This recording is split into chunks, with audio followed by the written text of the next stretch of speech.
Hey there, Grace and Lucy. Thank you so much for joining us. So I'd just love to hear all about your recent trip to Zululand Rhino Orphanage and all your experiences there and how your time went. And just hear some of the thoughts you had, some of the things you got up to. Just super keen. Maybe just to start off with, before we dive into the sort of week by week, how did it go? What were your initial thoughts, Grace? Yeah, it was really good. Definitely a once in a lifetime opportunity. Yeah, working with the baby rhinos especially, it just every day it felt very like surreal, like a magical, like you go in and then there's like 5 little baby rhinos that are like all come running up to you to get fed. It was quite incredible. And also on site they have the hippos as well, which is also pretty once in a lifetime. Like you're never going to get that close to a hippo ever, without getting killed by one. Like to stand that close to them and like feed them and be in such close proximity to them is like quite it takes you back a little bit, the experience of it. Yeah. Nice.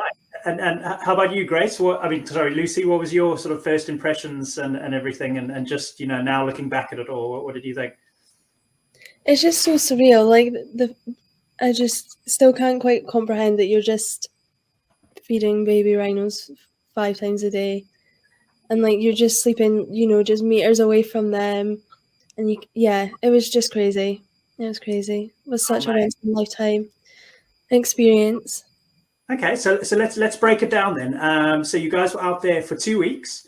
Tell us, first of all, maybe just tell us where you were traveling from and what you're up to at the moment, and what led you to coming out to go and work with Zululand Rhino Orphanage. And then we'll dive into sort of week by week with each of you. So Grace, where were you, first of all, where were you sort of coming from, and why was this something you wanted to do?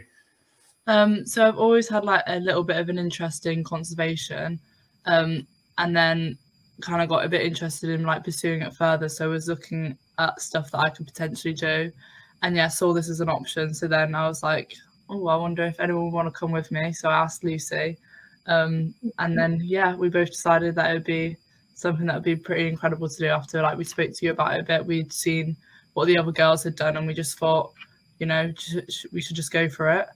So I was traveling from Nottingham, and we traveled from Heathrow Airport.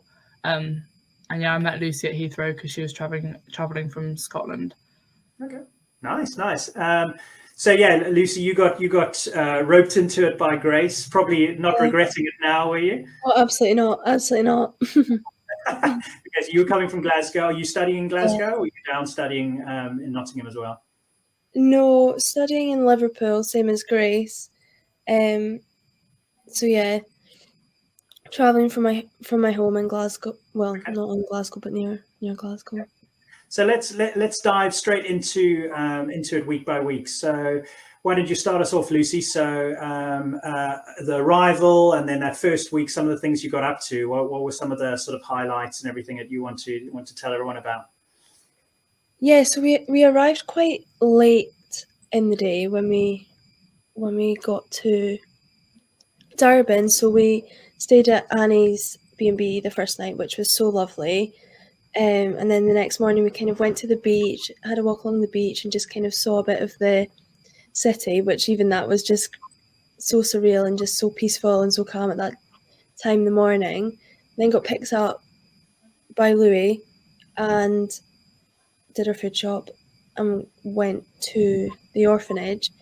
But then it was quite late on in the day before we arrived, so we just kind of went to bed, got settled in, which was quite nice. And then first thing the next morning we were off on a dehorning, so that was quite thrown in at the deep end, but we wouldn't have had it any other way.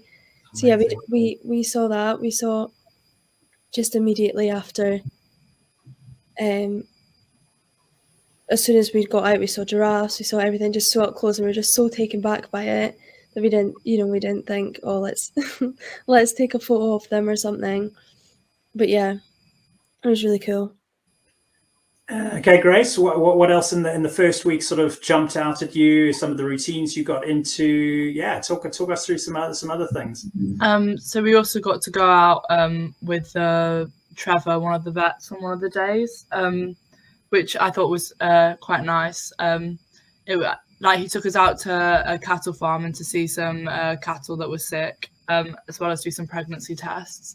And that was really interesting, like learning a little bit about the diseases which are prevalent in other countries, like prevalent in that area of South Africa, and seeing it's different type of cattle they've got over there, and it's sort of like bigger farming systems, like it was like a very ranch style farming, which was interesting to see and learn about. And Trevor was really helpful with everything, definitely giving us like a head start for clinical years in vet school, learning about how to do the pregnancy tests and everything. And yeah, he was very helpful. Any questions you had, he was more than happy to like assist with. And we also went out to the community and did food drops in the crash, which was really nice as well, like seeing that different side of Africa, because it's the sort of thing that you wouldn't see if you were traveling as a tourist. You wouldn't go out to that sort of rural areas and meet those people.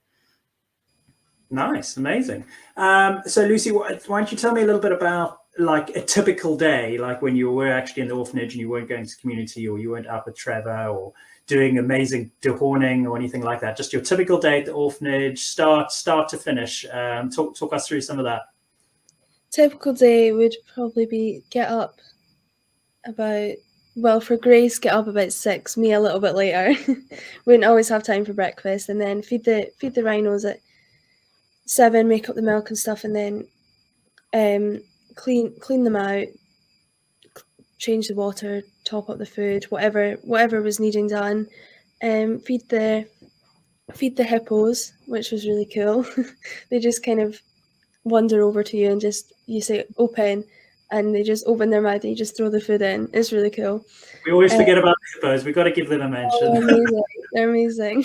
Spend some time with Mystique, and then kind of every 3 hours you're then feeding the rhinos again, which is just crazy. So yeah, kind of some chill time during the day. We would, if it was a nice day, we'd maybe sunbathe or like play cards or something, go for a wee walk, and then finish about just after 7 at night after the last feed. Nice. So you mentioned Mystique. Why don't you tell everyone who Mystique is? She is the wee dog that is there, and she's so gorgeous. I think you said earlier that everyone that meets her just falls in love with her. She's so cute. Lovely. And Grace, why don't you tell us a little bit about some of the team? Yeah, so some of the people you worked with, some of the amazing people that obviously run the orphanage. Talk us through some of the people that you worked with. So most of the days we were working with Naquanda, who's one of the rhino carers. And yeah, she was really lovely with us. And yeah, we'd go make the milk with her in the morning. Every feed, we were doing the feeds with her. Yeah, she was really lovely. Any questions, yeah, she was answering them. And there was Simone and Louis as well, who like helped do a lot of the managing of the orphanage. Again, so lovely, like the whole team. Any questions you had, they were more than happy to help. Yeah, they were just all so lovely. And then we were with Don took us to the vet with the pangolin as well. And yeah, it's just obvious all the team there just really care about all the animals, and that's really lovely to see. Like you can just see the passion and care that everyone has, and it's really lovely to work in a team that's like that. Nice. Why don't you continue into second week now? So first week, obviously still quite active, got up to a lot, did a rhino dehorning, went to some of the communities, obviously worked with rhinos and the hippos. And second week, was that much different? Did you see any other sort of aspects of the area, or get up to anything different? So I'd say our second week was busier than our first week. I think the start of the week we did a couple of game drives. So it's basically just going out the game drives are probably one of my favorite thing that we did. It was just going out and basically just looking at what animals you could see. And I think we were looking for cheetahs, because there'd been some cheetah sightings. We didn't end up seeing the cheetahs, but we were going around and we ended up getting, I wouldn't have thought that I would have been into like looking at birds or stuff like that, but ended up quite getting into it. And yeah, we saw some secretary birds, which I think they said there was only 6 in the whole park, and we ended up seeing 2 of them.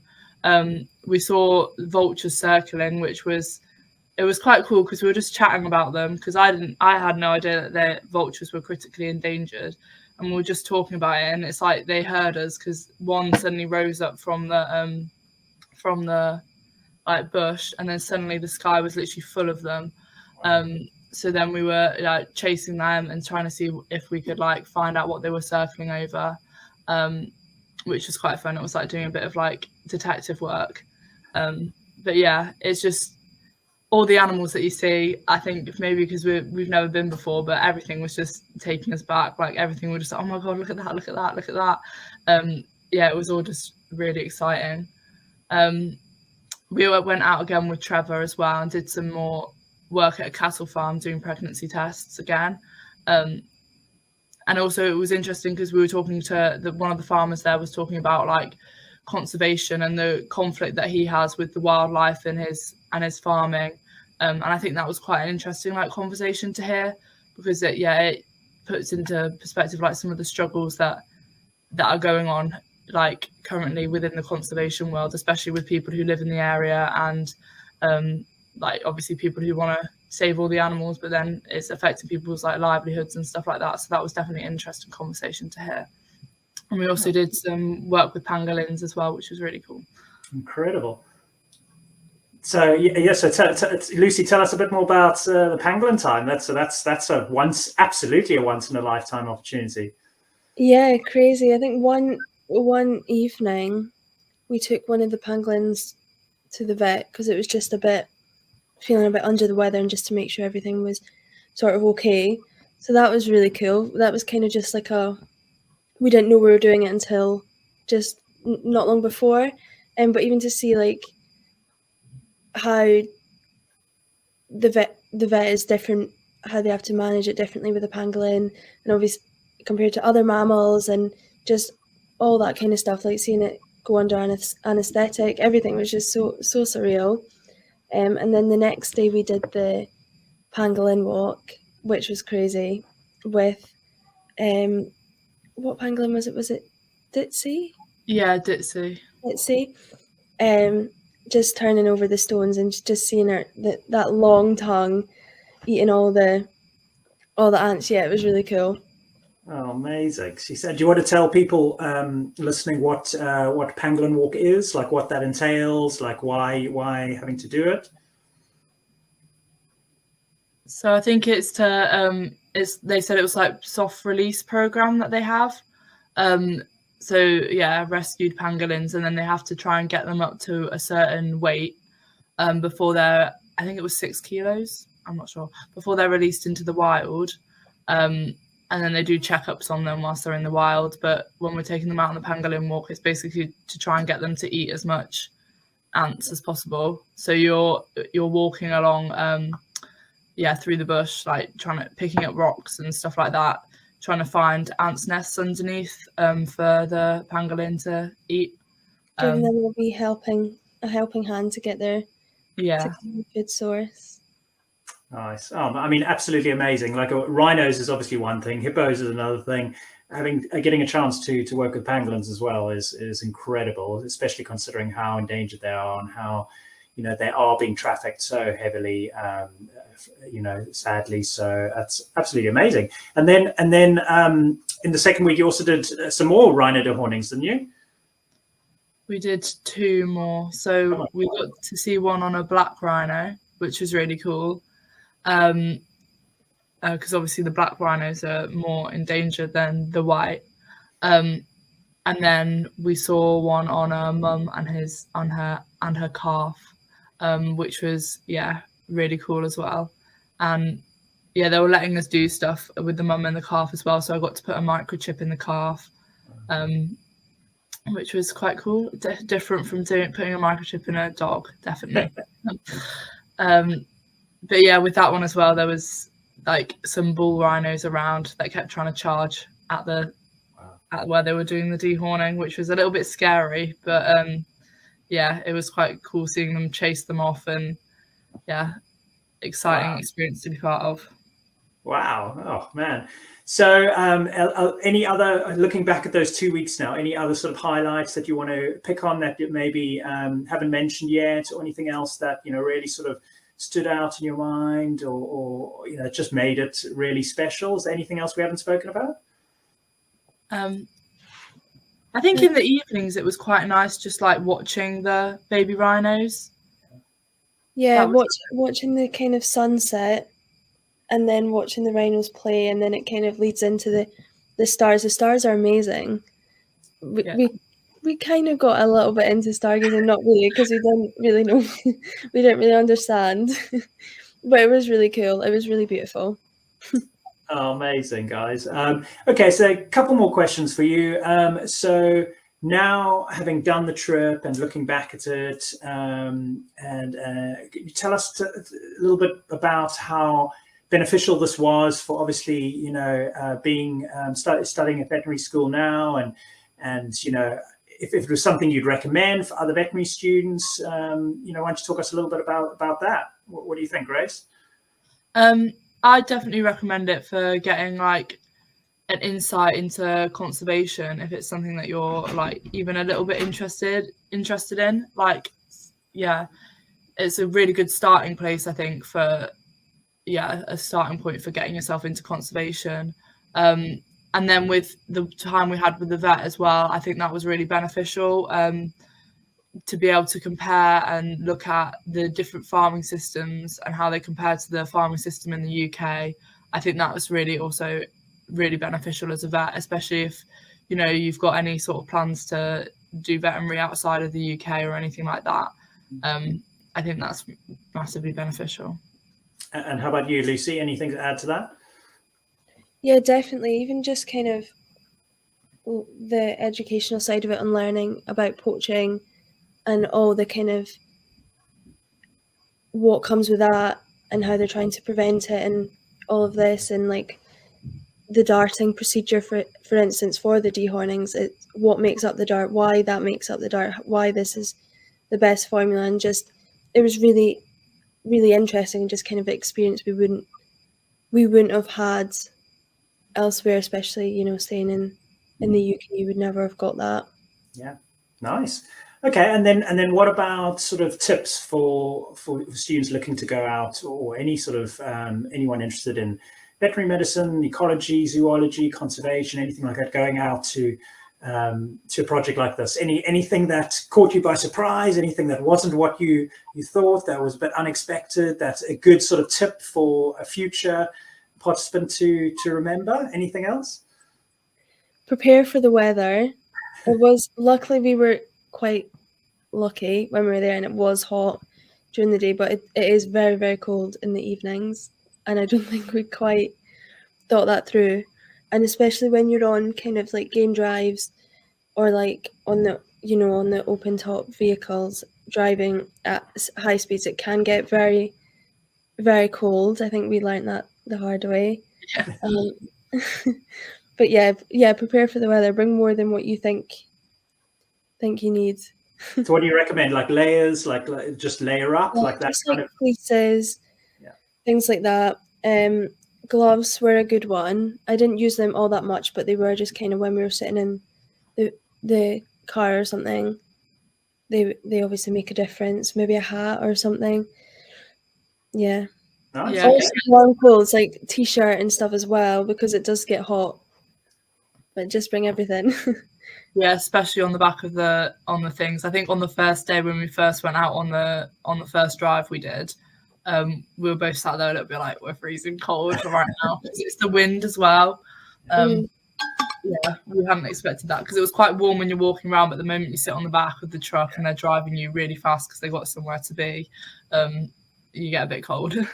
So for those of you watching, Lucy and Grace went out in sort of July, August time, which is kind of the middle of winter in South Africa. And a lot of people, when they think South Africa or they think Africa in general, they just think hot all the time. And for anyone who has traveled over that sort of the southern hemisphere winter to South Africa, it can still get very nice during the day, but you know, when the sun goes down or in the mornings and the evenings, it can get really chilly. And obviously, as Grace and Lucy mentioned, you know, the wind chill factor can sometimes make it quite chilly as well.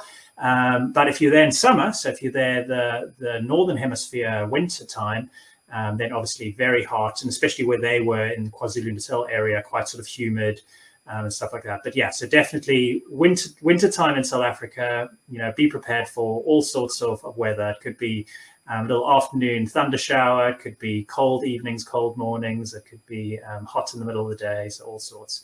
Any other tips for students going out or anyone going out to join a project like this? I got a tick, so something to remove ticks with. Oh wow. Because I had to get Lucy to pull it off with me with like tweezers, but if she hadn't brought the tweezers, then I would have had a tick stuck in me for a while. So do a little tick check at the end of the day just to double check. Yeah. Oh, amazing, guys. It was so nice chatting to you. Is there anything else you want to say about the project or about the team there, or you know, anything else you want to sort of add just as a final sort of word? The team are just definitely. Oh, sorry. No, on you go. I was just going to say the team are just definitely really lovely, like so passionate about the work that they're doing. And yeah, it's really nice to get involved with that. And then, yeah, just everyone was so passionate when you ask them any questions or anything like that. Like, it's really nice, like being able to work with that sort of team in that sort of environment. Yeah. Anything from you, Lucy? Yeah, just they were like, it was quite clear to see how passionate they were about the cause, which was really, you know, really nice to see and really kind of pass that on to us. And we really learned a lot, and just thank them for that. We had a really amazing time. Oh, amazing. Oh, thank you so much for sharing your experiences and everything. And I'm sure you'd be happy if anyone reached out to you if they got any questions about the trip or orphanage in particular or anything. Otherwise, anyone watching who's interested in going to Zululand Rhino Orphanage, give me a shout. We can organize a trip for you to go and participate in some amazing things in a fascinating part of South Africa. And yeah, there's lots of other ways to get involved too. So if you can't manage to get out to Zululand Rhino Orphanage, we've always got various fundraisers going on, general fundraisers, but also individual fundraisers. Grace and Lucy have got their individual fundraisers that are up and running at the moment, so they can sort of continue after their trip now to help out with the orphanage. There's lots of other ways to participate. We've got a fantastic sort of pangolin online module out at the moment, which is really interesting, looking at pangolins. We've got two rhino modules, which looks at some of the work can be done with rhinos, which is really, really fantastic. Look out for more live streams like this. Keep up to date with some updates as we post them. So just thank you everyone for watching, and we'll see you soon. See you all. Bye.